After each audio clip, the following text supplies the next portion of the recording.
Nunca pensé que las palabras más crueles no vendrían de la boca de mi hijo, sino del silencio que escuché mientras él creía que yo nunca despertaría. Me llamo Elena Martínez.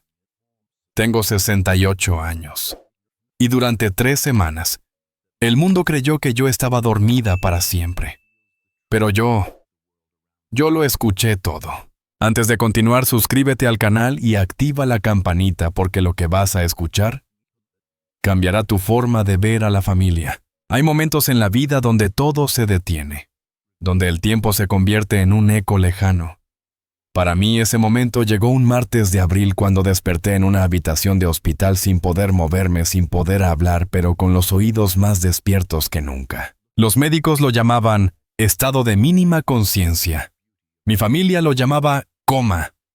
Yo lo llamaba una pesadilla con los ojos abiertos, porque podía escuchar cada palabra, cada suspiro, cada plan que tejían alrededor de mi cama mientras pensaban que yo no estaba ahí. Y el primero en hablar fue mi hijo Javier. «Mamá no va a despertar», dijo esa primera noche con una voz que nunca le había conocido.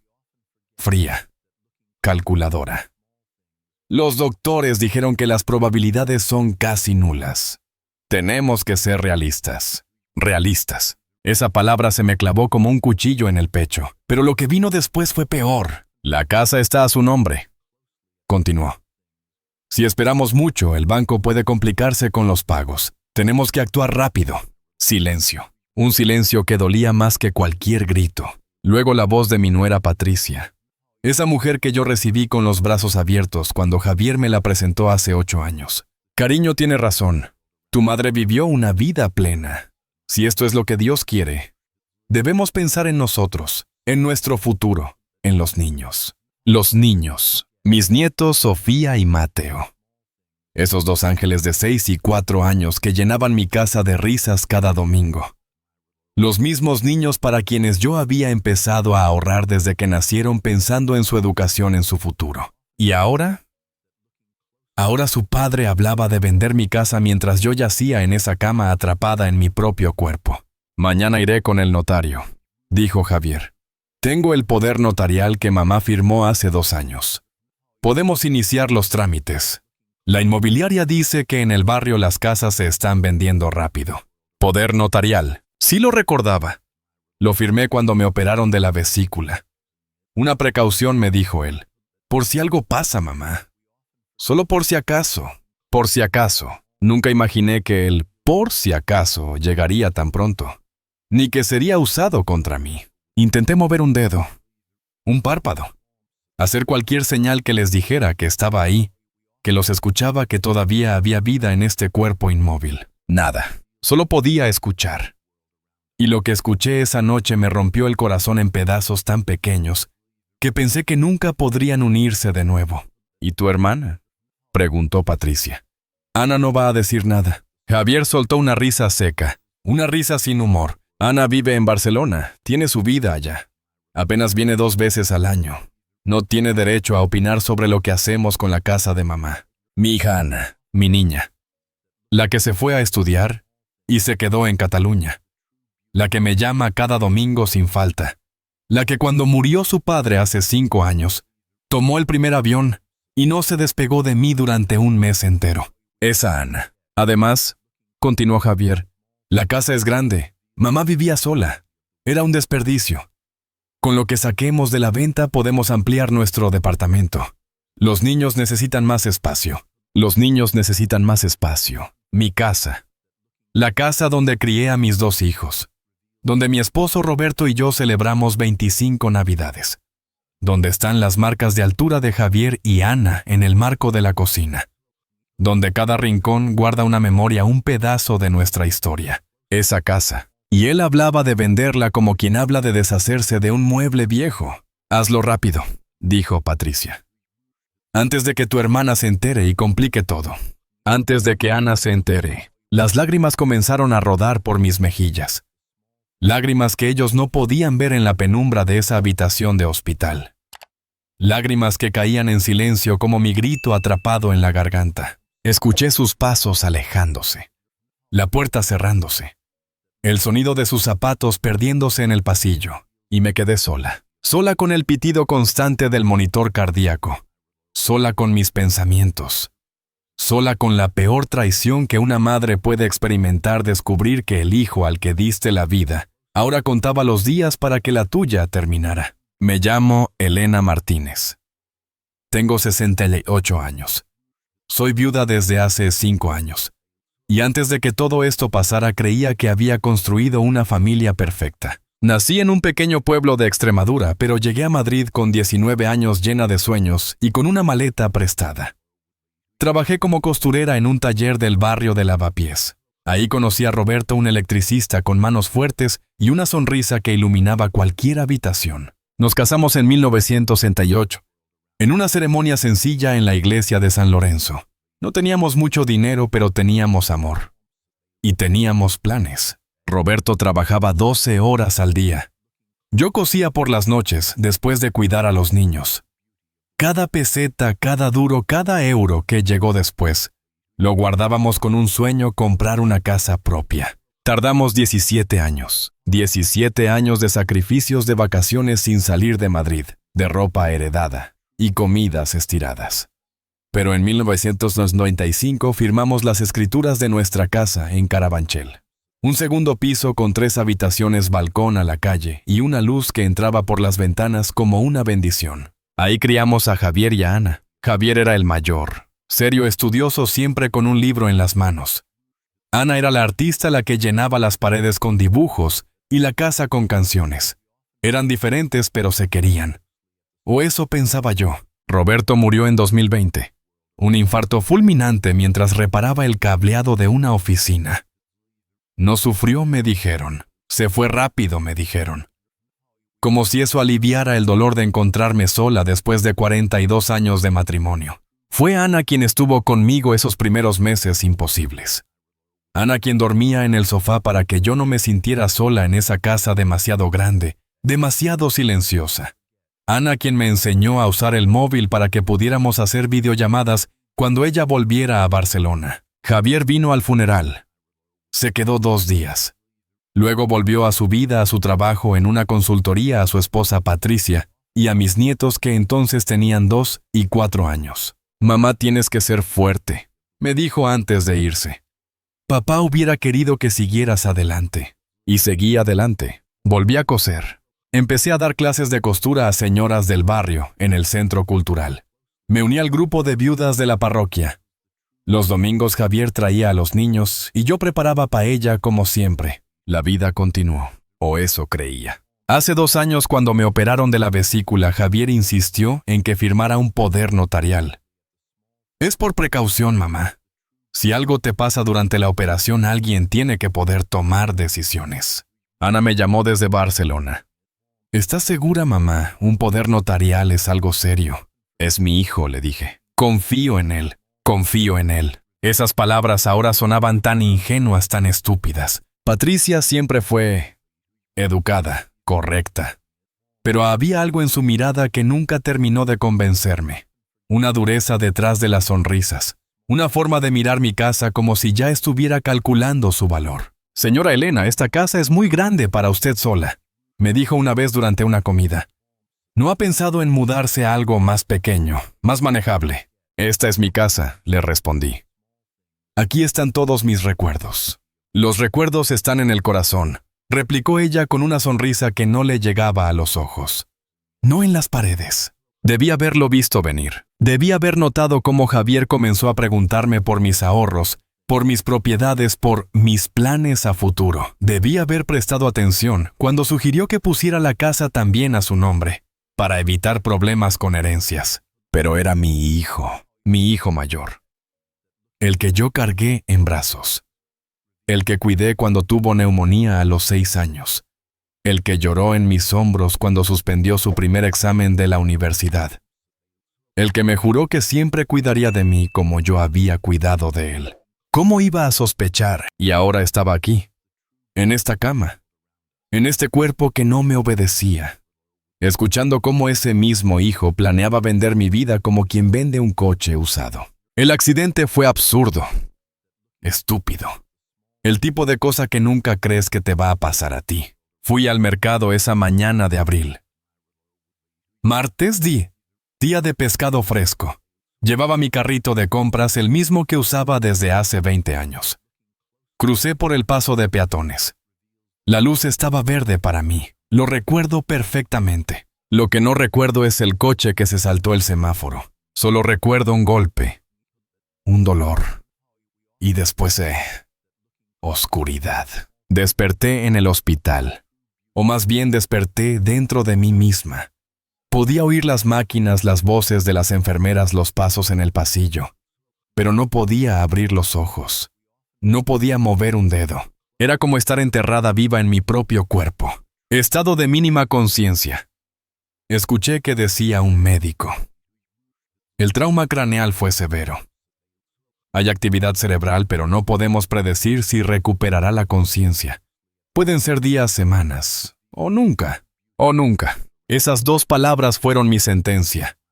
Y la luz verde de mi hijo para comenzar a desmantelar mi vida. Porque 3 días después del accidente en esa habitación que olía a desinfectante y a flores marchitas, fue cuando escuché su plan. Los días en el hospital se convirtieron en una extraña rutina de silencio y voces.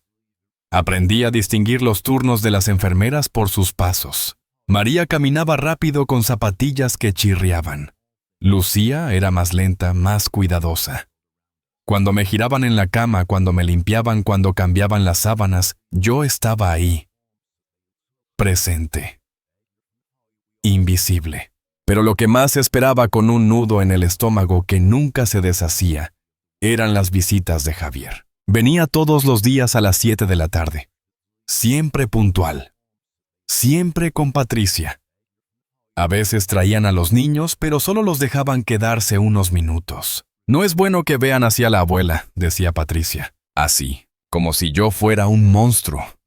Como si estar enferma fuera algo vergonzoso. Sofía, mi nieta mayor, lloraba cada vez que entraba. Abuela, despierta. Susurraba cerca de mi oído. Despierta, por favor. Te echo de menos. Su vocecita era un puñal que se clavaba más profundo cada vez. Mateo el pequeño no entendía nada. ¿Por qué no habla la abuela? Está durmiendo. Sí, cariño, mentía Javier. Está durmiendo. Vámonos, no la molestemos. Pero después de que se llevaban a los niños cuando pensaban que estábamos solos, comenzaba el verdadero teatro. Fue el 5.º día cuando empezaron a hablar con más libertad. El notario dice que podemos proceder, comentó Javier mientras revisaba su teléfono. El resplandor de la pantalla iluminaba su rostro en la penumbra de la habitación. El poder notarial es válido, solo necesitamos el certificado médico que confirme su estado.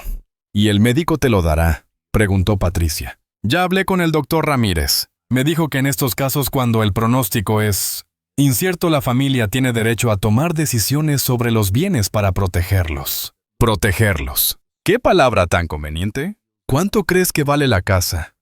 La voz de Patricia sonaba ansiosa, casi infantil. El tasador vino ayer. Entre 300 y 320,000 euros. El barrio se ha revalorizado mucho. Mamá compró esa casa por 30 millones de pesetas, una ganga. Escuché cómo Patricia soltaba un suspiro largo. Con ese dinero podríamos comprar el piso de al lado, dijo. Tirar la pared. Los niños tendrían cada uno su habitación. Y nosotros tendríamos espacio para respirar. Espacio para respirar. Mientras yo luchaba por cada aliento en esta cama. También podríamos invertir, añadió Javier. Papá siempre decía que mamá era demasiado conservadora con el dinero. Todo en el banco ganando nada. Con una buena inversión, ese dinero podría multiplicarse. Tu padre. Roberto habría tomado ese dinero y te habría abofeteado con él. Tu padre que se rompió la espalda trabajando para que tú pudieras ir a la universidad. Tu padre que murió arreglando cables para que otros tuvieran luz, mientras tú ahora hablas de multiplicar dinero. ¿Y tu hermana?, insistió Patricia por segunda vez esa semana. Ana va a reclamar su parte. Ana renunció a cualquier derecho cuando se fue a Barcelona, respondió Javier con dureza. Ella hizo su vida. Apenas se preocupa por mamá. Yo soy quien está aquí, quien se hace cargo de todo. Tengo todo el derecho. Mentira. Ana me llamaba cada día. 2 veces al día desde el accidente. Hablaba con los médicos, preguntaba por cada detalle de mi tratamiento, pedía hablar con especialistas. Ella quería venir, pero tenía un proyecto importante en su trabajo. En 2 semanas terminó mamá. Me había dicho la última vez que hablamos por teléfono días antes del accidente. Y me tomaré un mes libre. Iremos juntas a la playa como antes. La playa. Cómo me gustaba el mar. Roberto y yo llevábamos a los niños a Peñíscola cada verano. Alquilábamos un apartamento pequeño con vistas al castillo. Ana coleccionaba conchas. Javier construía castillos de arena que protegía ferozmente de las olas. ¿Cuándo cambió todo? ¿En qué momento ese niño que lloraba cuando se derrumbaba su castillo se convirtió en este hombre que desmantelaba el mío sin un parpadeo? Hay que avisarle a Ana, dijo Patricia. No podemos hacer esto sin que ella lo sepa. Se va a enterar tarde o temprano. Le diré que mamá está grave, que los médicos no dan esperanzas, que hay que tomar decisiones difíciles. Lo entenderá. No lo entenderá. Ana te conoce mejor de lo que crees. Ana siempre te vio con más claridad que yo. Los recuerdos comenzaron a llegar en oleadas. Momentos que había guardado en algún rincón polvoriento de la memoria y que ahora volvían con una nitidez dolorosa. Recordé aquella Navidad cuando Javier tenía 15 años. Roberto perdió su trabajo en noviembre. No había dinero para regalos ese año. Ana lo entendió. No importa, mamá, me dijo. Estar juntos es suficiente. Pero Javier se encerró en su habitación furioso. Todos mis amigos tienen regalos. ¿Por qué nosotros tenemos que ser pobres? Pobres. No éramos pobres. Éramos una familia que pasaba por un momento difícil. Pero para él no tener lo que tenían otros era inaceptable. Recordé cuando Roberto enfermó 2 años antes de morir. Cáncer de próstata. Los tratamientos eran caros. Ana vendió su coche para ayudarnos con los gastos. Javier dijo, no puedo contribuir ahora. Acabamos de comprar el departamento. Están todos nuestros ahorros ahí. Todos sus ahorros. Pero 6 meses después, se fueron de crucero por el Mediterráneo. Necesitábamos desconectar del estrés. Me explicó Patricia enseñándome fotos en su móvil. Recordé la mirada de Roberto en su cama de hospital. Javier no vino hoy, me decía. Tampoco ayer. Está ocupado, amor. Tiene mucho trabajo. Elenita, me susurró una tarde tomando mi mano con la poca fuerza que le quedaba. Nuestro hijo no es quien creíamos que era. Está cansado, Roberto. Cuando te mejores. Pero Roberto nunca se mejoró. Y Javier nunca cambió. ¿Por qué no quise ver la verdad? Porque una madre siempre busca excusas para sus hijos. Incluso cuando todas las evidencias gritan lo contrario. El 6º día trajeron a un abogado. Lo supe por su voz formal y medida. Se presentó como el licenciado Hernández. Habló con Javier en el pasillo, pero sus voces llegaban hasta mi habitación. Necesito que entienda que esto es delicado, decía el abogado. Vender la propiedad de una persona que técnicamente aún está viva requiere justificación legal sólida. Mi madre está en estado vegetativo, mintió Javier. Los médicos nunca dijeron eso. Dijeron mínima conciencia. Dijeron hay actividad cerebral. Dijeron podría despertar. Pero Javier necesitaba que yo estuviera muerta en papel para poder enterrarme en vida. Aún así, continuó el abogado, recomendaría esperar. Al menos hasta tener un pronóstico definitivo. Si la señora despertara y descubriera que vendieron su propiedad sin su consentimiento real, no va a despertar. La voz de Javier era dura final, como si pronunciar esas palabras pudiera convertirlas en verdad. Entiendo su posición. El abogado bajó el tono. Pero mi obligación es advertirle de los riesgos. Si proceden, y ella recupera la conciencia, podría haber consecuencias legales graves, incluso penales. Silencio. Un silencio largo que pude sentir desde mi cama. Imaginé a Javier calculando, sopesando riesgos y beneficios, como si fuera una transacción comercial.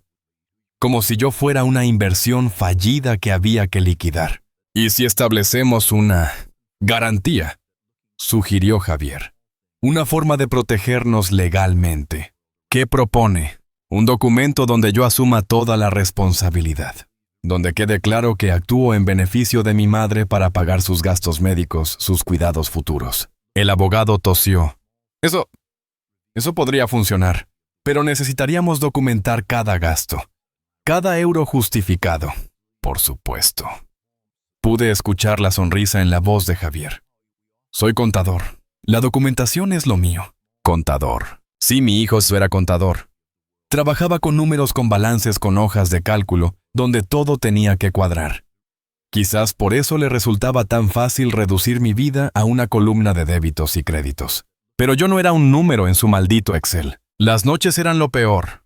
Durante el día había movimiento, voces, distracciones.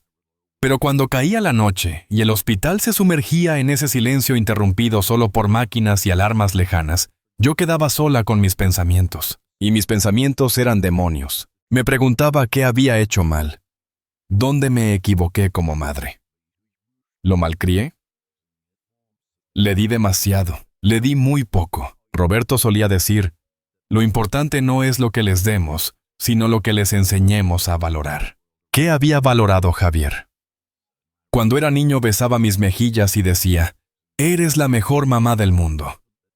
Cuando cumplió 18 y le regalamos un reloj que nos costó 2 meses de ahorro, lloró de emoción. ¿Dónde quedó ese muchacho? ¿O nunca existió? Siempre fue una máscara que se cayó cuando hubo dinero de por medio. Una enfermera entró para revisar mis signos vitales. María por el sonido de sus pasos. Ay, señora Elena. Susurró mientras ajustaba el gotero. Si pudiera escucharme. Su hijo viene todos los días, ¿sabe? No todos los hijos son así de dedicados. Es usted una mujer con suerte. Suerte. Si ella supiera. Pero claro, ¿qué iba a saber? Ella veía a un hijo devoto que cumplía con el horario de visitas. No escuchaba las conversaciones cuando creían que yo no podía oírlos. No veía las calculadoras mentales detrás de sus ojos, cuando miraban esta habitación, esta cama, este cuerpo que les estorbaba. Espero que despierte pronto, continuó María, para que pueda ver cuánto la quiere su familia. Se fue. Sus pasos chirriantes se perdieron por el pasillo, y yo me quedé ahí con las palabras atragantadas en una garganta que no respondía, con lágrimas que rodaban por mis sienes y se perdían en la almohada, con un corazón que seguía latiendo en el monitor pero que se sentía roto en 1000 pedazos. Porque lo peor de todo no era la traición, lo peor era que seguía siendo su madre. Que a pesar de todo una parte de mí quería creer que había un malentendido, que mi hijo no podía ser tan cruel, que si yo despertaba y lo enfrentaba él lloraría, pediría perdón y todo volvería a ser como antes. Pero esa era la ilusión de una madre agonizante. Y yo, atrapada en este cuerpo inmóvil, empezaba a aprender la lección más dolorosa de mi vida, que el amor de una madre no siempre es correspondido. Que dar la vida por alguien no garantiza que esa persona no esté dispuesta a quitártela cuando te conviertes en un obstáculo. Era el 7º día cuando escuché que habían fijado fecha para la tasación oficial de la casa. El 10º día cuando el notario confirmó que los papeles estaban casi listos. El 14º día cuando Javier le dijo a Patricia, 2 semanas más y todo estará resuelto. 2 semanas. Ese era el plazo que me daban para seguir existiendo antes de que borraran mi existencia. Pero lo que ninguno de ellos sabía, lo que nadie podía imaginar, era que dentro de este cuerpo inmóvil algo estaba cambiando. Algo estaba despertando. Y no era solo mi conciencia. El día 18 fue cuando todo explotó. No con gritos, no con violencia, sino con palabras pronunciadas en voz baja en esta habitación que olía a antiséptico y a flores que nadie cambiaba. Fue un viernes. Lo sé porque escuché a la enfermera mencionar que era su último turno antes del fin de semana. Eran las 8 de la noche cuando Javier y Patricia entraron. Más tarde de lo habitual. Y no venían solos. Gracias por venir, licenciado Hernández, dijo Javier. El abogado. Había vuelto. No hay problema, aunque debo decir que me sigue pareciendo precipitado. La voz del abogado sonaba cansada, como si esta conversación la hubiera tenido muchas veces. Necesitamos avanzar, insistió Patricia. Los gastos del hospital son enormes. La señora Elena necesita cuidados que cuestan dinero. Mentira. Mi seguro cubría todo. Lo sabía porque Ana había revisado cada detalle con los administradores del hospital. Entiendo, dijo el abogado. He traído los documentos. Si están seguros de proceder, necesito las firmas esta noche. El notario los espera mañana a primera hora. Mañana. El corazón comenzó a latirme más rápido. Lo sentí, y aparentemente el monitor también lo registró porque empezó a pitar con más frecuencia. Su presión está subiendo, observó Patricia. Es normal, respondió Javier con indiferencia. Los médicos dijeron que puede haber fluctuaciones sin que signifique nada.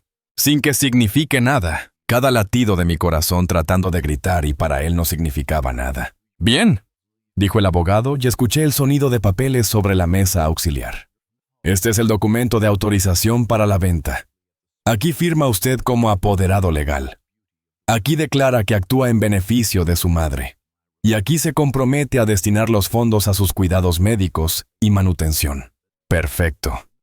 Escuché un bolígrafo destapándose. No. Traté de mover un dedo. Uno solo. El meñique de la mano derecha, el que estaba más cerca de Javier. Nada. El cuerpo no respondía. Era como gritarle órdenes a un ejército que se había rendido. Esperen. La voz de Patricia sonaba extraña. ¿Escucharon eso? Silencio. ¿Qué cosa?, preguntó Javier. Un sonido, como un, no sé. Vino de la cama. Intenté de nuevo. Con cada gramo de voluntad que me quedaba, ordené a mi mano que se moviera, a mi boca que emitiera un sonido, a mis párpados que se abrieran. No oigo nada, dijo Javier. Estás nerviosa, es comprensible. Quizás deberíamos llamar a una enfermera, sugirió el abogado. Verificar que todo esté bien antes de firmar. No es necesario.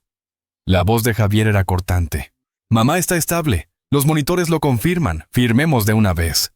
El rasguido del bolígrafo sobre el papel fue como una sentencia de muerte. Listo, anunció Javier. ¿Qué sigue? Ahora necesito que firme aquí y aquí. Estos documentos van directo al registro de la propiedad. Una vez procesados, la casa estará en venta legalmente. Más firmas. Más rasguidos. Mi casa. La casa donde nacieron mis hijos. La casa donde Roberto me pidió matrimonio de rodillas en la cocina porque era demasiado impaciente para esperar a un lugar más romántico. La casa donde cada Navidad decorábamos el árbol juntos, donde cada cumpleaños soplábamos velas, donde cada domingo olía a comida casera y a familia. Esa casa, reducida a una transacción. A 3 firmas en un papel. Hay un detalle más, continuó el abogado. Los compradores potenciales querrán ver la propiedad. ¿Tienen llaves? Sí, respondió Javier.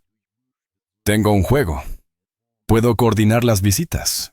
Bien, mi asistente contactará a las inmobiliarias mañana mismo. Con el mercado actual calculo que en 2 o 3 semanas tendremos ofertas. 2 o 3 semanas. El tiempo que tardarían en desmantelar 50 años de mi vida. Excelente, dijo Patricia, y noté algo en su voz. ¿Era alivio? Emoción. Javier, deberíamos celebrar. Después de todo esto, nos merecemos una cena decente. Celebrar. Mi hijo iba a celebrar que acababa de vender el techo bajo el cual lo crié. Licenciado nos acompaña, ofreció Javier. No, gracias. Tengo que revisar otros casos. Les enviaré copias de todo por correo electrónico. Cualquier duda me llaman. Escuché pasos alejándose. La puerta abriéndose y cerrándose. Y entonces quedamos solos. Javier, Patricia y yo. Lo logramos, susurró Patricia. Dios mío, Javier, lo logramos. Todavía falta que se concrete la venta, respondió él, pero había satisfacción en su voz. Pero sí, el paso más difícil ya está dado. Tu madre nunca lo sabrá, dijo ella. Y aunque despertara, bueno, ya estaría hecho. ¿Qué podrías? Exacto. ¿Qué podría hacer una anciana de 68 años contra su propio hijo? ¿Quién me creería si dijera que me robaron mientras agonizaba en una cama de hospital? Patricia. La voz de Javier bajó, íntima, conspiratoria. Hay algo más que debemos hablar. ¿Qué cosa? Una pausa. Larga. Incómoda. Los médicos me dijeron algo hace 2 días. No quería preocuparte hasta tener certeza. Mi corazón se aceleró otra vez. El monitor pitó más rápido. ¿Qué te dijeron? Que mamá está mejorando. Silencio. Un silencio tan denso que podía sentirlo presionando contra mis oídos. ¡Mejorando! La voz de Patricia subió una octava. ¿Qué significa eso? Su actividad cerebral ha aumentado. Los escáneres muestran más respuesta a estímulos. El neurólogo dijo que hay una posibilidad, pequeña pero posibilidad al fin, de que recupere la conciencia. ¿Cuándo te dijeron esto? Hace 2 días. Por eso apresuré todo con el abogado. Si despierta antes de que se concrete la venta... Dios mío. Patricia sonaba asustada. Realmente asustada. Javier si despierta y se entera de lo que hicimos. No se va a enterar de nada, cortó él. Primero, las probabilidades siguen siendo mínimas. Segundo, aunque despierte, el proceso legal ya está en marcha. Y tercero... Hizo otra pausa. Tercero, si despierta, tendrá que pasar por meses de rehabilitación. Su memoria estará afectada. Su capacidad para entender asuntos legales estará comprometida. Para cuando esté en condiciones de cuestionar algo, la casa ya estará vendida y el dinero bien invertido. Bien invertido en su departamento nuevo, en su vida cómoda, en todo menos en mí. ¿Y Ana?, preguntó Patricia. Tu hermana no es tonta, Javier. Cuando se entere... Ana está en Barcelona concentrada en su trabajo. Para cuando aterrice aquí y entienda qué pasó será demasiado tarde.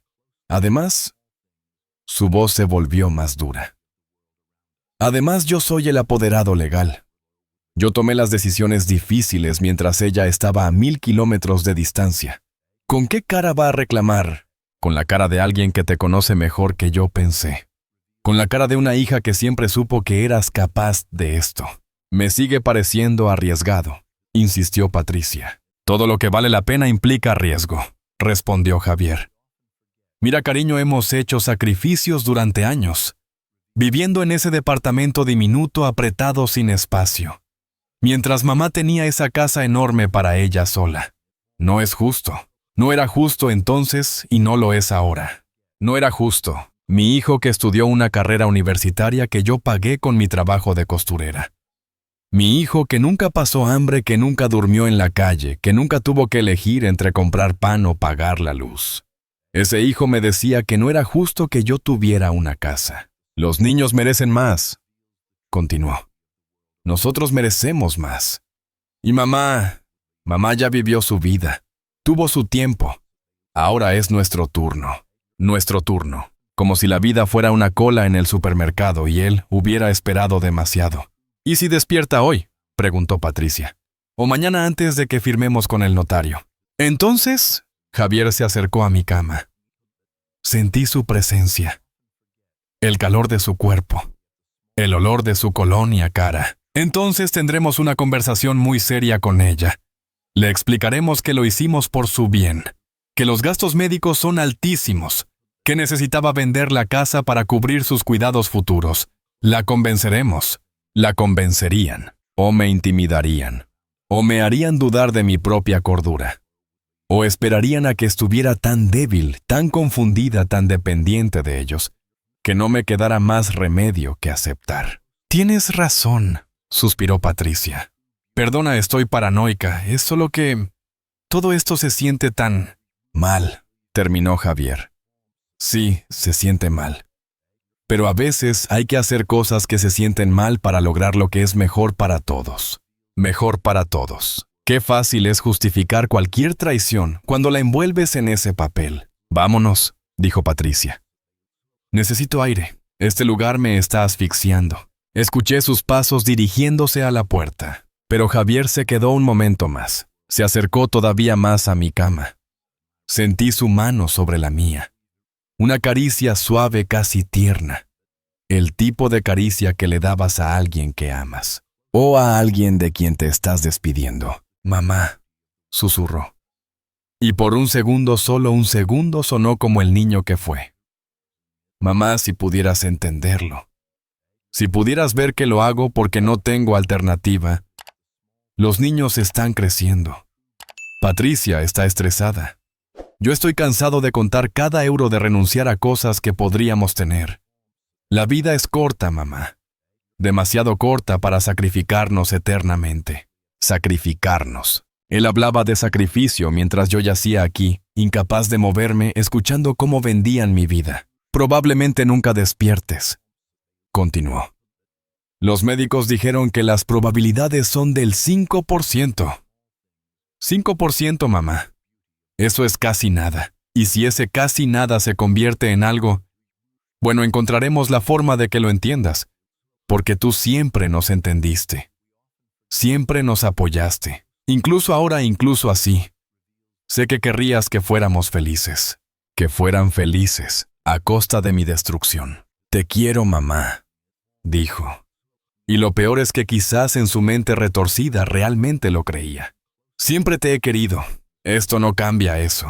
Retiró su mano. Javier, ¿vienes? Llamó Patricia desde el pasillo. Ya voy. Sus pasos se alejaron.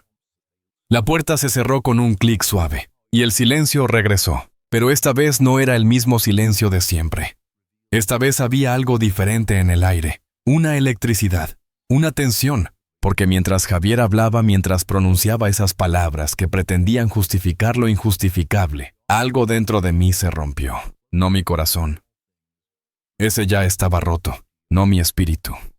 Ese estaba herido más allá de cualquier cura. Lo que se rompió fue el último hilo que me ataba a la ilusión de que mi hijo era alguien que podía ser salvado. Y con esa ruptura vino una claridad fría, cristalina, brutal. Tenía que despertar, no para perdonar, no para entender, no para facilitar su culpa con mi comprensión maternal. Tenía que despertar para luchar, para defender lo que era mío, para proteger la memoria de Roberto, para asegurarme de que Ana recibiera lo que le correspondía, para enseñarle a mi hijo una lección que nunca aprendió, que las acciones tienen consecuencias, y por primera vez, en 18 días sentí algo más allá del dolor y la traición. Sentí ira, una ira limpia, pura, poderosa.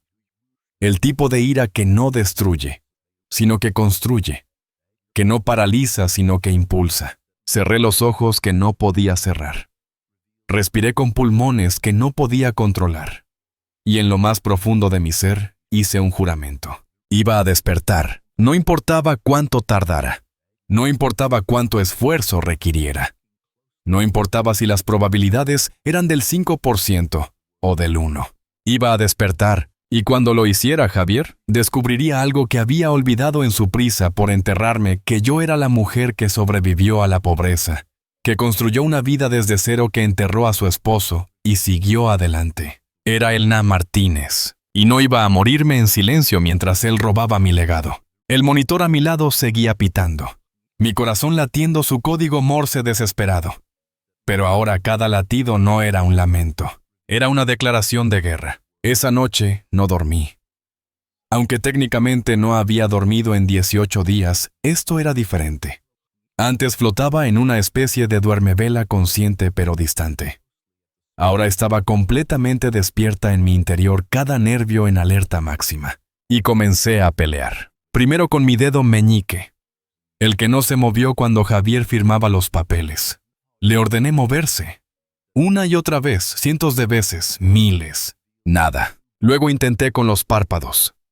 Arriba. Abajo. Abre. Cierra. Nada. La lengua. La mandíbula. Los dedos del pie.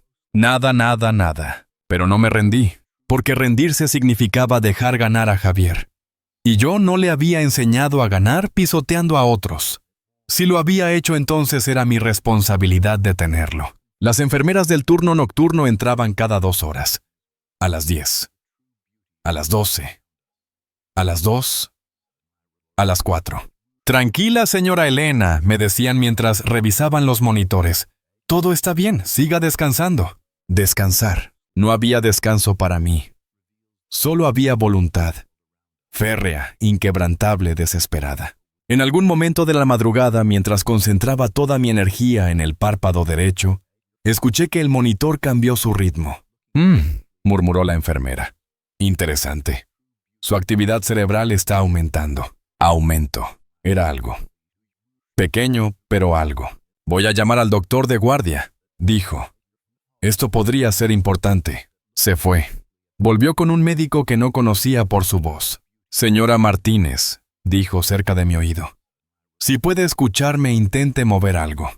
Un dedo, un párpado, cualquier cosa. Lo intenté. Dios, cómo lo intenté. Y por primera vez en 18 días, mi dedo meñique se movió. Fue casi imperceptible. 1 milímetro. Quizás menos, pero se movió. ¿Lo vieron?, preguntó el médico. No estoy segura, respondió la enfermera. Vuelva a intentarlo, señora Martínez. Lo hice. Con cada fibra de mi ser, ordené a ese dedo que se moviera, y se movió otra vez. Ahí, exclamó el médico. Lo vi. Hay respuesta motora voluntaria. Voluntaria. Esa palabra hermosa liberadora. Anoten la hora, ordenó. Y aumenten la frecuencia de observación. Quiero que revisen sus signos vitales cada hora. Esto podría ser el inicio de algo.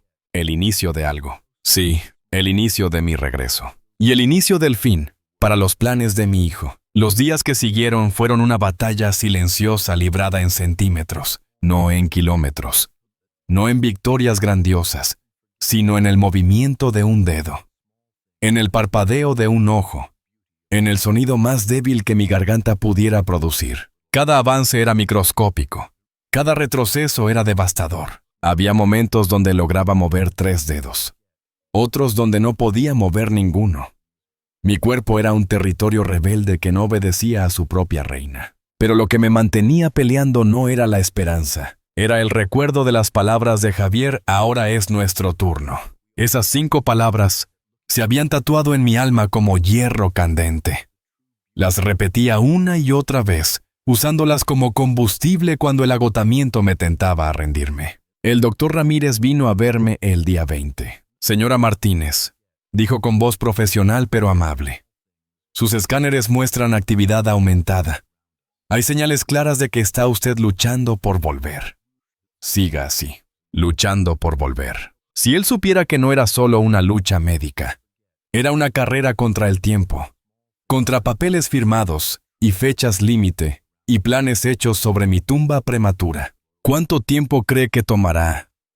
Esa era la voz de Javier. Había venido con el doctor jugando el papel del hijo preocupado. Es imposible saberlo, respondió el médico. Podría ser días. Podría ser semanas. Cada paciente es diferente. Pero hay posibilidad real de recuperación completa. ¿Qué pregunta más reveladora? No preguntaba si yo iba a vivir. Preguntaba si iba a estar lo suficientemente bien como para causarle problemas. ¿Hay posibilidad?, dijo el doctor con cautela. Pero también debemos ser realistas. Incluso si despierta completamente, la rehabilitación será larga. Su memoria podría estar afectada. Sus capacidades cognitivas podrían estar comprometidas. Comprometidas. Escuché el alivio en el suspiro de Javier. Él esperaba que yo despertara confundida. Manejable. Fácil de convencer de que todo lo que hizo fue por mi bien. Pero lo que no sabía, lo que no podía imaginar, era que mi mente estaba perfectamente clara. Demasiado clara. Cada palabra que habían pronunciado en esta habitación estaba grabada en mi memoria con precisión quirúrgica. Cuando el doctor se fue, Javier se quedó. «Mamá», dijo en voz baja, «sé que probablemente no puedes oírme, pero por si acaso, quiero que sepas que todo va a estar bien. ¿La casa? Vamos a venderla, sí, pero es por tu bien, para tus cuidados, para tu futuro, mi futuro, el futuro que él estaba robándome mientras yo yacía inmóvil. Los niños te mandan saludos», continuó. «Sofía hizo un dibujo para ti. Te lo voy a poner aquí en la mesa. Sofía, mi nieta de 6 años que me abrazaba con tanta fuerza que casi no podía respirar, que me decía: abuela, cuando sea grande quiero ser como tú. ¿Qué clase de mujer querría ser cuando creciera y descubriera lo que su padre había hecho?» Javier se fue después de 10 minutos. 10 minutos de mentiras envueltas en preocupación fingida. Y yo me quedé sola con mis demonios. Porque las noches eran cuando los demonios llegaban. Durante el día podía concentrarme en mover dedos, en parpadear, en intentar emitir sonidos. Tenía metas concretas. Batallas pequeñas que pelear. Pero por la noche, cuando el hospital se sumergía en silencio y las enfermeras pasaban como fantasmas por el pasillo, no tenía defensa contra los recuerdos. Venían en oleadas, sin orden, sin piedad. Recordé el día que nació Javier. Fue un parto difícil. 36 horas de labor. Los médicos hablaron de cesárea, pero yo me negué. Quería traerlo al mundo como había soñado. Naturalmente. Con dolor sí, pero con amor. Cuando finalmente lo pusieron en mis brazos, tan pequeño, tan perfecto, con sus ojitos cerrados y sus manitas apretadas en puños, lloré. Te voy a proteger siempre, le susurré. Siempre, mi amor. Nadie te va a hacer daño mientras yo esté aquí. Qué irónica sonaba esa promesa ahora, porque yo había cumplido. Lo protegí de todo. Del hambre, del frío, de la crueldad del mundo. Lo protegí tanto que nunca aprendió a valorar lo que se le daba. Y ahora él no me protegía a mí, me despojaba. Recordé cuando tenía 8 años, y se cayó de la bicicleta. Vino corriendo con la rodilla sangrando y lágrimas en los ojos. «Mamá, duele». «Duele mucho». Lo senté en la cocina, limpié la herida con cuidado, le puse una curita con dibujos de superhéroes. Le di un beso en la frente. «El dolor pasa, mi niño», le dije. «Siempre pasa. Eres fuerte. Más fuerte de lo que crees». Fuerte. Le enseñé a ser fuerte ante el dolor. Pero olvidé enseñarle a no causar dolor. Recordé su graduación universitaria. Roberto y yo estábamos en primera fila. Yo había cosido toda la noche para terminar un vestido que me permitiera verme presentable en la ceremonia. No teníamos dinero para ropa nueva, pero no iba a perderme ese momento. Cuando Javier subió al escenario a recibir su título, Roberto apretó mi mano. «Lo logramos, Elenita», susurró con lágrimas en los ojos. «Nuestro hijo es universitario, un contador. Va a tener una vida mejor que la nuestra». Una vida mejor. Sí la tuvo. Pero esa vida mejor lo convirtió en alguien peor. El dolor de estos recuerdos era físico.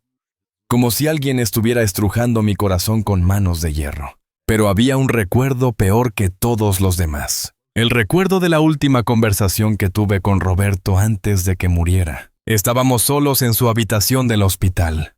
Los médicos ya habían dicho que no había nada más que hacer. Era cuestión de días, quizás horas. Roberto estaba muy débil, pero su mente estaba clara. «Elena», me dijo sosteniendo mi mano con la poca fuerza que le quedaba. «Tengo que decirte algo. Algo que he visto pero no he querido aceptar». «No hables, amor. Guarda tus fuerzas». «No», insistió. «Esto es importante. Es sobre Javier». Mi corazón se encogió. «¿Qué pasa con Javier? No es el hombre que creemos que es». Los ojos de Roberto se llenaron de lágrimas. «Lo he visto, Elena. La forma en que habla de dinero. La forma en que mira esta casa cuando viene de visita. La forma en que calculaba cuándo íbamos a morir. Roberto, estás cansado. No sabes lo que dices». «Sí lo sé». Su mano apretó la mía con urgencia. «Elena, por favor. Escúchame. Cuando yo me vaya, protégete. Protege lo que hemos construido. No confíes ciegamente. No importa que sea nuestro hijo». «Es tu hijo», protesté. «Tu primogénito. Nos quiere». «Nos quiso», corrigió Roberto. «Al niño que fue. Pero el hombre en que se convirtió. Ese hombre ama más el dinero que a las personas. Y cuando yo no esté, tú vas a ser lo único que se interponga entre él y lo que quiere». «No digas eso. Prométeme». Su voz era apenas un susurro. «Prométeme que te cuidarás, que hablarás con un abogado, que protegerás nuestra casa, nuestra historia». «Te lo prometo», mentí, porque en ese momento solo quería calmarlo. Solo quería que muriera en paz, pero no cumplí esa promesa. Cuando Roberto murió, lloré tanto que pensé que me iba a morir con él. Y en mi dolor busqué consuelo en mis hijos. Ana me dio ese consuelo. Javier. Javier me dio palabras huecas y visitas apresuradas. Pero yo no quise ver. No quise aceptar que Roberto había tenido razón. Hasta ahora. Ahora atrapada en esta cama con mi casa siendo vendida bajo mis pies, finalmente entendía. Roberto me había advertido. Me había dado la oportunidad de protegerme. Y yo lo ignoré. «Perdóname, Roberto», susurré en mi mente. «Perdóname por no escucharte.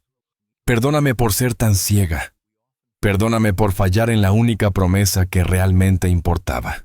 Las lágrimas rodaban por mis sienes, silenciosas, amargas, pero con el llanto vino algo más. Vino una claridad fría y dura como el diamante. No podía cambiar el pasado. No podía deshacer mi ceguera. No podía traer a Roberto de vuelta para decirle que tenía razón. Pero podía honrar su memoria. Podía pelear. Podía despertar y defender lo que ambos construimos con sangre, sudor y sacrificio. Te lo prometo, Roberto, dije en el silencio de mi mente. Esta vez sí voy a cumplir. Voy a proteger nuestra casa, nuestra historia. Y voy a enseñarle a nuestro hijo que las consecuencias son reales. Fue en ese momento, con esa promesa resonando en mi alma, cuando algo cambió. No fue dramático. No hubo luces celestiales, ni revelaciones divinas, pero sentí una fuerza nueva. No la fuerza de la esperanza, que es frágil y puede romperse, sino la fuerza de la determinación, que es acero forjado en fuego. Cerré los ojos, que todavía no podía controlar completamente, y comencé de nuevo. Dedo índice. Arriba. Abajo. Nada. Otra vez. Arriba. Abajo. Un temblor. Pequeño, pero real. Párpado derecho. Abre. Cierra. Un parpadeo. Lento. Deliberado. Lengua. Izquierda. Derecha. Un movimiento minúsculo. Garganta. Emite un sonido. Cualquier sonido. Fue apenas audible. Un suspiro. Un gemido. Pero era mío. Voluntario. Controlado. Continué durante horas. El cuerpo dolía. Dios, cómo dolía. Como si cada músculo estuviera hecho de vidrio roto. Como si cada nervio estuviera en llamas. Pero el dolor significaba que estaba viva. Y si estaba viva, podía pelear. Cuando la enfermera del turno matutino entró a las 6, me encontró con los ojos abiertos. «Señora Elena», se exclamó, «¿está despierta?» No completamente. Todavía no podía hablar con claridad. Todavía no podía moverme con libertad. Pero mis ojos estaban abiertos. Y en esos ojos había algo que la enfermera no pudo identificar, pero que la hizo estremecerse. No era miedo, no era confusión. Era propósito. Puro, inquebrantable, feroz propósito. «Voy a llamar al doctor», dijo y salió corriendo. Vinieron en tropel el doctor Ramírez, 2 neurólogos, 3 enfermeras. Me hicieron pruebas, luces en los ojos, preguntas simples. «¿Puede apretar mi mano? ¿Puede seguir este dedo con la mirada?» Lo hice todo. Lentamente, torpemente. Pero lo hice. «Es extraordinario», dijo uno de los neurólogos. «La recuperación está siendo más rápida de lo que proyectamos». «¿Podrá hablar?», preguntó alguien. «Con tiempo y terapia, sí. Su cerebro está funcionando. Solo necesita reconectar las vías motoras. Tiempo y terapia». «¿Cuánto tiempo?» «Más de 2 semanas. Porque eso era lo que me quedaba antes de que mi casa fuera vendida». «Avisen a la familia», ordenó el doctor Ramírez. «Van a querer saber que su madre está despertando». Sí, Javier iba a querer saber. Y yo iba a estar lista. Lista para... Porque había pasado de ser la víctima en esta cama a ser la mujer que Roberto conoció, la costurera que llegó a Madrid sin nada y construyó un imperio de amor y sacrificio. Esa mujer no se rendía. Esa mujer no perdonaba traiciones. Esa mujer peleaba. Y el amanecer del día 21, con mis ojos finalmente abiertos y mi voluntad más fuerte que nunca, comencé la pelea más importante de mi vida. No por venganza, sino por justicia. Y por la promesa que le hice a un hombre muerto que me amó lo suficiente como para advertirme del peligro que nunca quise ver. Javier llegó al hospital 2 horas después de que los doctores le avisaran.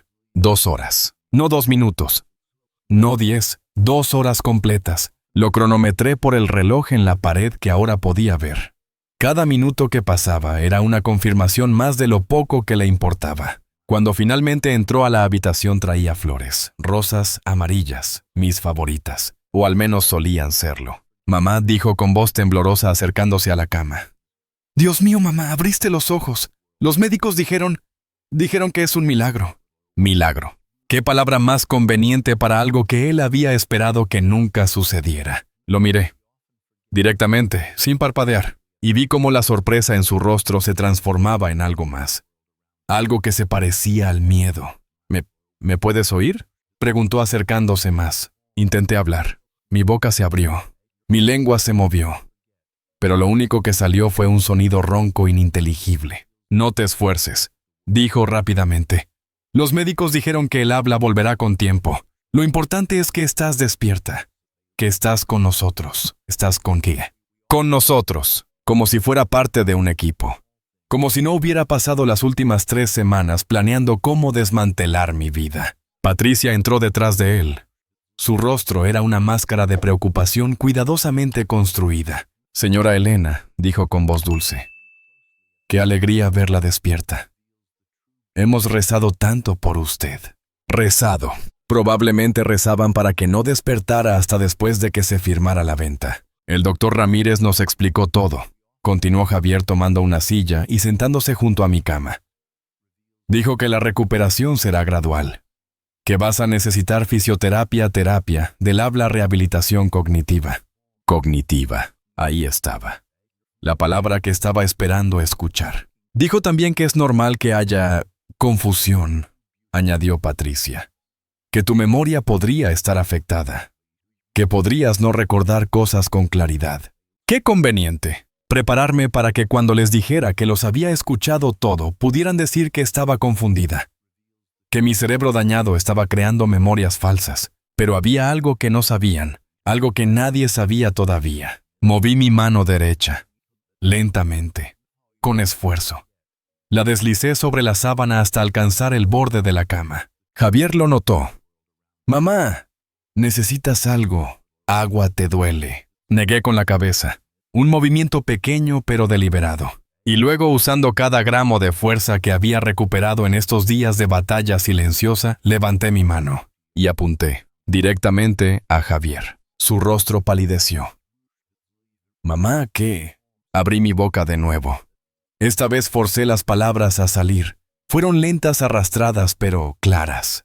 Tú vendiste mi casa. El silencio que siguió fue absoluto. Patricia dejó de respirar. Javier se quedó congelado con los ojos abiertos como platos. «Mamá, yo...» comenzó. «Te escuché todo». Las palabras salieron como vidrios rotos, cortantes, sangrantes. Cada palabra, cada plan estaba despierta.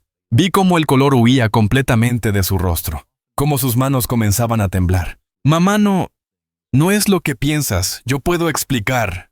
«¿Explicar? ¿Qué?» Mi voz estaba ganando fuerza.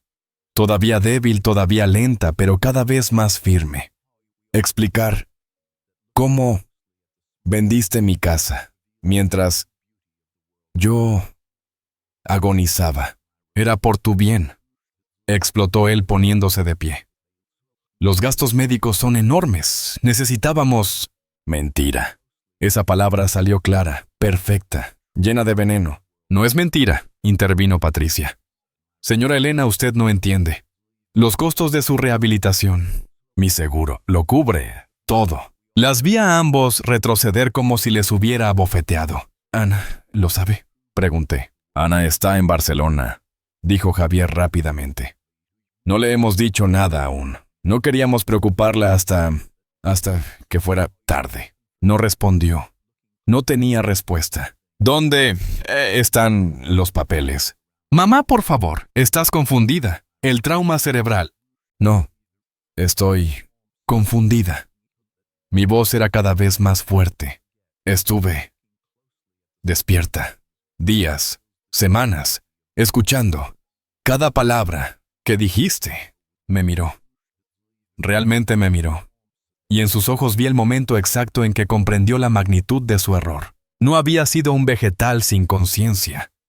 No había sido un cuerpo vacío esperando a morir. Había sido testigo de todo. El poder notarial. Continué. Lo usaste, sin permiso, real.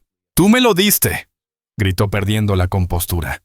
«Tú firmaste para emergencias médicas. No, para robos». La palabra quedó suspendida en el aire como una sentencia. «Robo. No te robé nada». Su voz temblaba. «Iba a usar el dinero para tus cuidados». «Mentira. Ibas a comprar el piso de al lado». Silencio de muerte. «Lo dije ¿Verdad lo dijiste? Aquí, en esta habitación. Patricia comenzó a llorar. No lágrimas de tristeza, lágrimas de pánico. Señora Elena, por favor, tiene que entender nuestra situación. Los niños. Mi voz subió. Ahora casi podía hablar normalmente. Mis nietos los usas de excusa para robarme. No es robo si soy tu hijo, gritó Javier. Esa casa iba a ser mía eventualmente. Solo estoy adelantando lo inevitable. Ahí estaba. La verdad desnuda, sin máscaras. Eventualmente, cuando yo muriera, dije lentamente. Pero yo no estoy muerta. Podrías estarlo. Las palabras salieron de su boca antes de que pudiera detenerlas. Las probabilidades eran del 5%. 5%, mamá. ¿Qué querías que hiciera? ¿Esperar eternamente? ¿Querías que muriera? No. Pero su negación llegó demasiado tarde, demasiado débil. Yo solo necesitaba ser práctico. Práctico. Repetí la palabra como si fuera veneno. Matar a tu madre. En papel. Es práctico. En ese momento la puerta se abrió y entró Ana, mi hija, mi niña, con los ojos rojos y una maleta en la mano. Mamá sollozó corriendo hacia mi cama. Mamá me llamó al hospital hace 3 horas.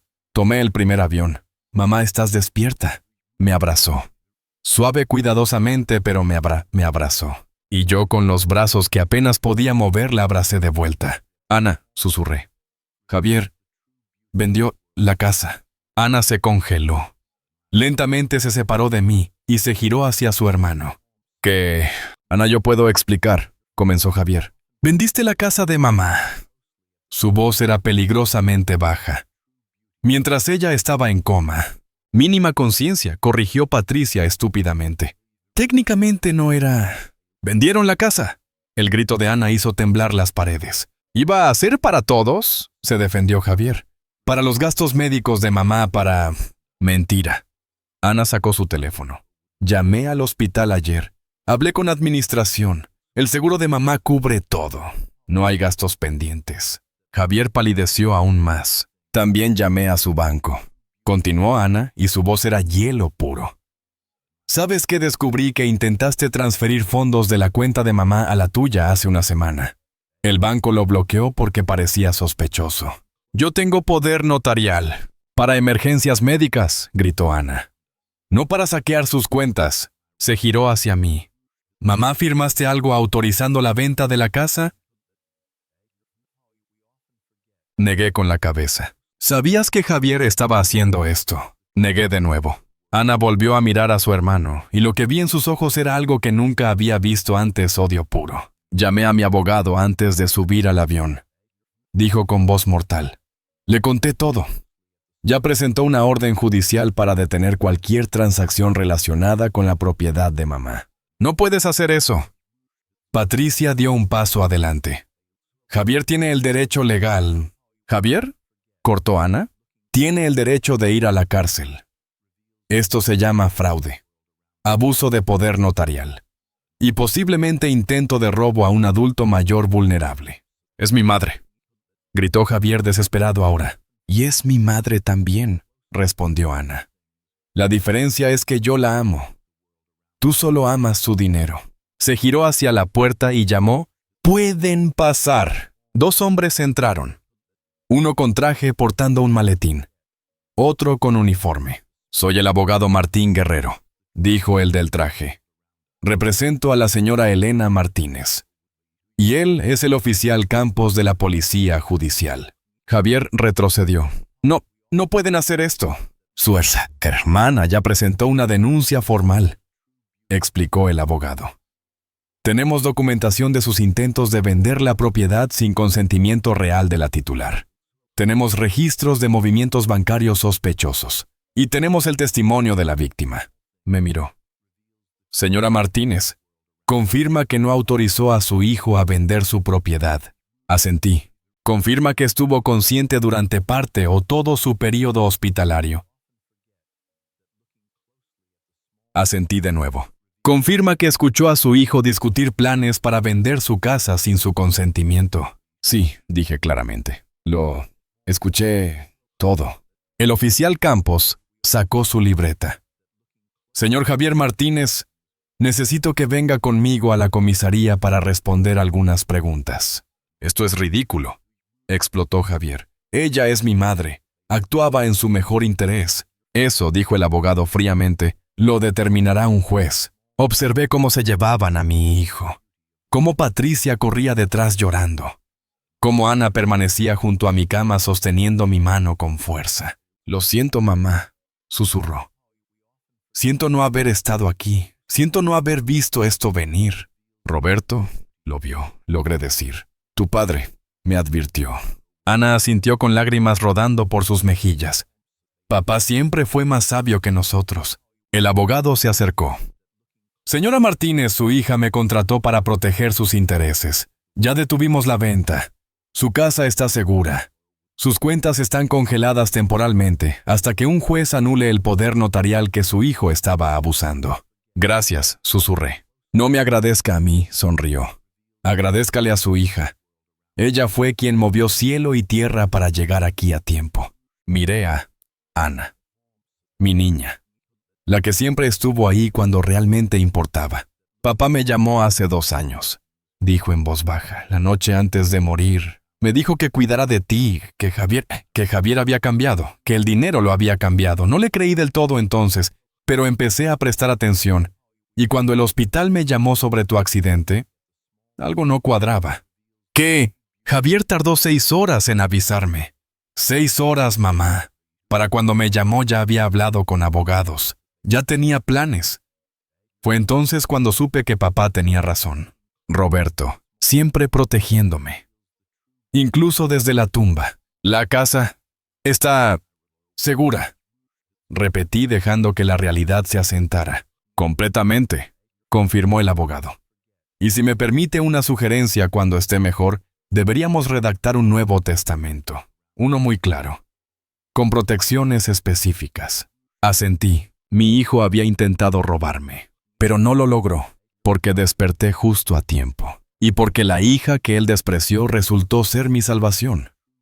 6 meses después estaba sentada en el balcón de mi casa. Mi casa. Esas 2 palabras nunca habían sonado tan dulces. El sol de octubre entraba por las ventanas tibio y dorado.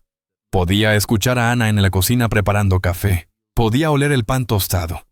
Podía sentir la brisa otoñal acariciando mi rostro. Estaba viva, completamente viva. La rehabilitación había sido brutal. 3 meses de fisioterapia intensiva. 2 meses de terapia del habla. Incontables horas de ejercicios cognitivos, pruebas, evaluaciones. Pero valió la pena cada segundo de dolor, porque ahora podía caminar sin ayuda, hablar sin arrastrar las palabras, pensar con la claridad de siempre. Y lo más importante, podía defenderme. Ana salió al balcón con 2 tazas de café.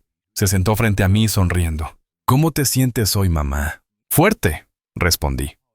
Y era verdad. Llegó esto. Me entregó un sobre. Era del juzgado. Lo abrí con manos que ya no temblaban. Leí en silencio. ¿Y bien?, preguntó Ana. La sentencia es firme, dije lentamente. Javier tiene prohibido acercarse a mí por 5 años. El poder notarial ha sido anulado permanentemente y tiene que pagar una multa considerable por intento de fraude. Cárcel. 2 años suspendidos. Dejé el papel a un lado. Si no comete otro delito en ese tiempo, no irá a prisión, pero quedará en su historial. Ana asintió en silencio. No había triunfo en su rostro. Solo tristeza. Porque por mucho que Javier hubiera hecho, seguía siendo su hermano. ¿Has sabido algo de él?, pregunté. Patricia me escribió la semana pasada, dijo Ana en voz baja. Dice que Javier está destruido, que perdió su trabajo cuando el escándalo se hizo público, que están teniendo problemas financieros. Sentí una punzada en el pecho. No de culpa, no exactamente, sino algo más complejo. ¿Y los niños? Sofía pregunta por ti. Los ojos de Ana se llenaron de lágrimas. Patricia dice que la niña llora por las noches, que pregunta cuándo puede ver a la abuela otra vez. Esa fue la puñalada más profunda. Porque Sofía y Mateo eran inocentes. Ellos no tenían culpa de los pecados de su padre. Algún día, dije suavemente, cuando sean mayores, cuando puedan entender, les explicaré todo. Y si quieren conocerme entonces, las puertas estarán abiertas. No los extrañas. Todos los días. Una lágrima rodó por mi mejilla. Pero extrañar no significa permitir que me lastimen otra vez. Tengo que protegerme, Ana. Por mí, por tu padre, por ti. Ana tomó mi mano. Hiciste lo correcto, mamá. Sí, entonces, ¿por qué duele tanto? Porque sigues siendo madre, respondió. Y las madres no dejan de amar, incluso cuando deberían. Tenía razón. Parte de mí todavía amaba a Javier. Amaba al niño que fue.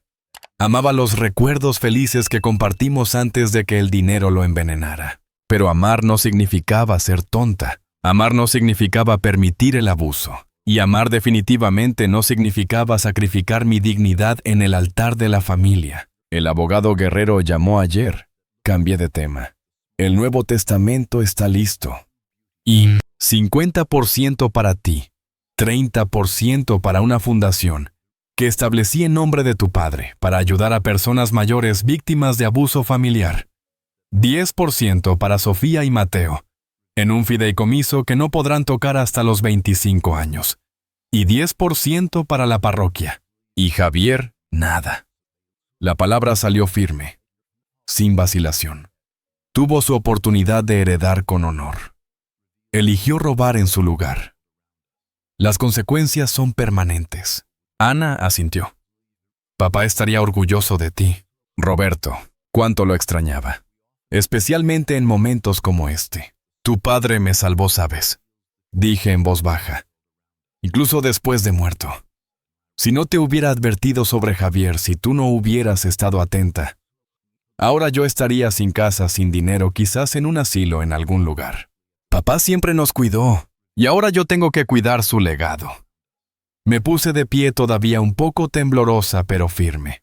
Ven, quiero mostrarte algo. La guié al interior a mi habitación.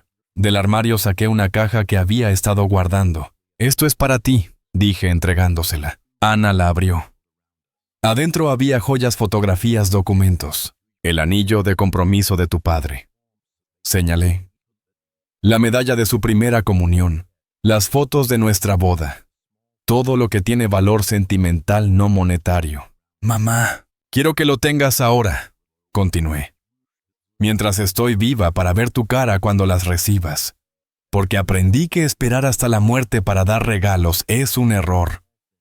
Los muertos no ven la alegría que causan. Ana lloró. Abrazó la caja contra su pecho como si fuera un tesoro. Y lo era. Porque los recuerdos valen más que el dinero. Siempre. También hay algo más. Saqué un sobre del cajón.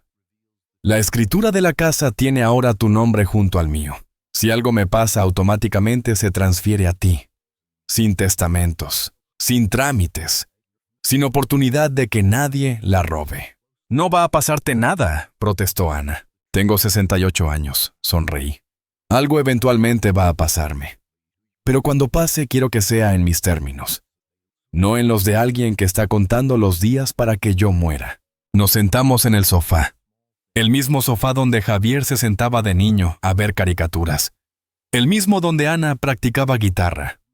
El mismo donde Roberto y yo nos quedábamos dormidos los domingos después de comer. Este sofá había visto toda nuestra historia. Y gracias a que desperté a tiempo, seguiría viéndola. ¿Sabes qué es lo más extraño? Dije después de un largo silencio. Que no lo odio a Javier. Pensé que lo odiaría. Pensé que la traición se convertiría en veneno en mi corazón. Y no lo hizo. No, admití. Me entristece, me decepciona, me duele. Pero odio. No. Creo que para odiar necesitas sorpresa, y yo, en el fondo creo que siempre supe. Roberto lo sabía, tú lo sabías. Solo yo me negaba a ver. No es tu culpa, mamá. Parte sí lo es, dije honestamente. Lo malcrié. Le di todo sin enseñarle a valorar nada. Confundí amor con indulgencia. Y ahora Ahora está pagando el precio de mi mala crianza. Él es adulto, tomó sus propias decisiones. Sí, pero yo le di las herramientas para tomarlas mal. Nos quedamos en silencio cada una con sus pensamientos. ¿Qué vas a hacer ahora?, preguntó Ana finalmente. Vivir, respondí simplemente. De verdad vivir. Voy a viajar. ¿Recuerdas que siempre quise ver Italia? Pues voy a ir. Voy a tomar clases de pintura. Voy a pasar tiempo con las señoras del centro cultural. Voy a disfrutar cada maldito día que me quede. Suena perfecto. Y voy a ayudar a otros. Continué. La fundación que establecí va a ayudar a personas mayores que están pasando por lo mismo que yo casi pasé. Les daremos asesoría legal gratuita, apoyo emocional, un lugar seguro. Papá estaría tan orgulloso. Espero que sí. Miré hacia la fotografía de Roberto en la repisa. Espero que donde esté sepa que finalmente cumplí mi promesa, que protegí lo que construimos juntos. El teléfono sonó. Era el doctor Ramírez llamando para su chequeo mensual. «Todo bien por aquí, doctor», le dije alegre, caminando, hablando, pensando. Soy prácticamente la misma de antes. No del todo la misma, dijo él. Los registros muestran que su actividad cerebral es diferente ahora. Más fuerte en ciertas áreas, como si el trauma hubiera reconfigurado algo. ¿En qué sentido? Es difícil de explicar. Pero su determinación, su fuerza de voluntad, están operando a niveles que raramente vemos. Usted literalmente se obligó a despertar. Eso requiere una fortaleza mental extraordinaria. Después de colgar, péstense en sus palabras. Fortaleza mental extraordinaria. Quizás la tenía. O quizás la desarrollé en esas 3 semanas de infierno consciente. Quizás el trauma no solo me rompió, también me reconstruyó más fuerte. ¿Sabes qué aprendí de todo esto?, le dije a Ana. Ok. Que la vejez no es debilidad. Que ser madre no significa ser tonta. Que el amor verdadero se demuestra con respeto, no con herencias. Y que a veces la familia que eliges vale más que la familia que te tocó. Yo siempre te elegiría, mamá, dijo Ana con lágrimas en los ojos. Y yo a ti, mi niña. Y yo a ti. El sol comenzaba a ponerse. Las sombras se alargaban en el piso de madera que Roberto había pulido con sus propias manos. Esta casa había sido escenario de amor y traición, de lealtad y engaño, de muerte y renacimiento. Pero seguía siendo mi casa. Y yo seguía siendo Elena Martínez, costurera, viuda, madre, sobreviviente, y ahora también guerrera.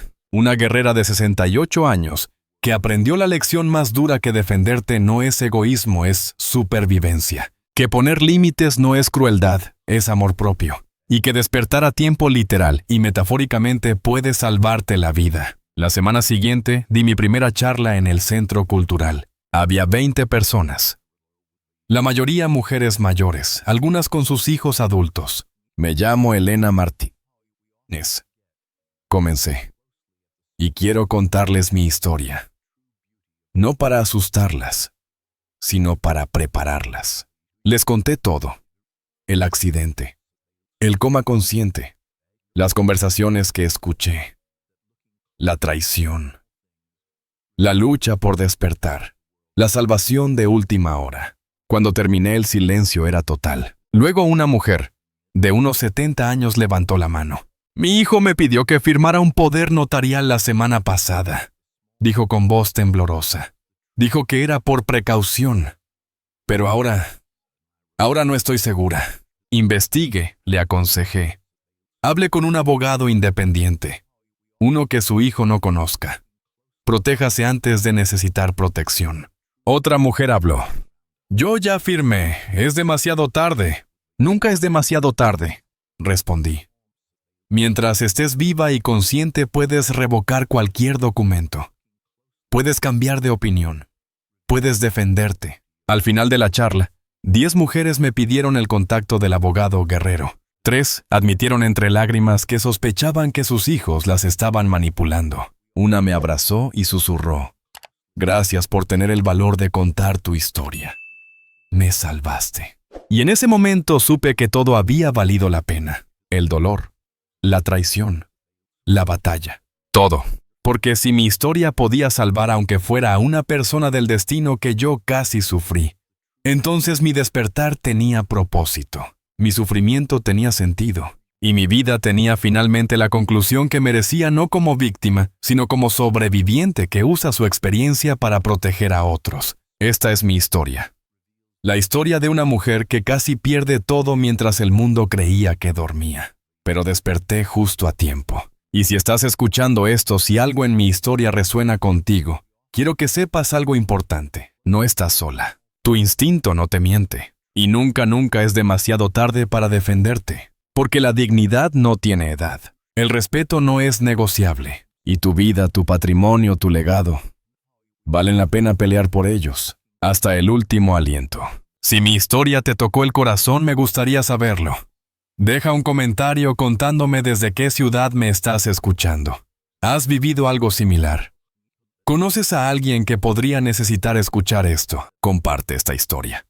Podría salvar a alguien, porque eso es lo que hacemos las que sobrevivimos. Construimos puentes para que otras no caigan en el mismo abismo. Me llamo Elena Martínez. Tengo 68 años. Vivo en Madrid, España. Y esta fue mi historia de cómo mi hijo planeaba vender mi casa mientras yo estaba en coma. Pero desperté justo a tiempo. Y ahora cada día que vivo, es mi venganza más dulce seguir aquí fuerte, libre y dueña de mi propio destino. Gracias por escucharme. Hasta pronto. Y recuerda, mientras haya vida, hay esperanza. Y mientras haya esperanza, hay lucha. No te rindas. Nunca. Un abrazo fuerte desde mi balcón donde el sol todavía brilla sobre la casa que casi pierdo pero que ahora es más mía que nunca. Elena Martínez, 68 años, Madrid, España.